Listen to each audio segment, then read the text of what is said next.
ሰዎች ለሚካኤል ሲሆን የሚያነሱትን ጥያቄ ለሰይጣን ሲሆን ያነሱ ከነገርናችሁ። ለምሳሌ እዚህ ሰፈር ያለን ሰው ኃጢአት እንዲሰራ የሚፈታተነው ማን ነው? መልሱልኝ። ሌላ ሰፈር ያለውንስ ሰይጣን ነው አይደለ?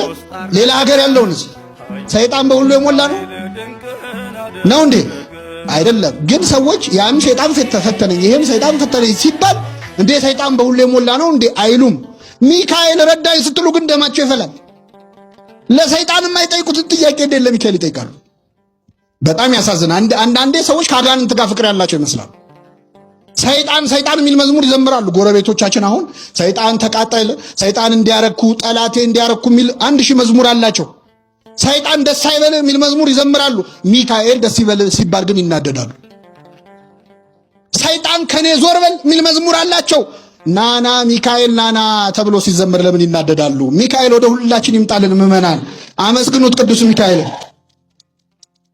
ሰይጣን ዞር በልልኝ ከኔ ወግድ ብሎ ከመዘመር ናና ሚካኤል ናና ብሎ መዘመር ይሻላል አይሻልም?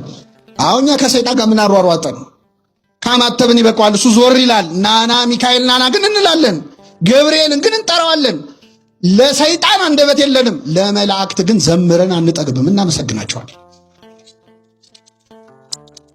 ስለዚህ የእግዚአብሔር መልአክ በሚፈሩት ሰዎች ዙሪያ ይሰፍራል። ምን ይላቸዋል?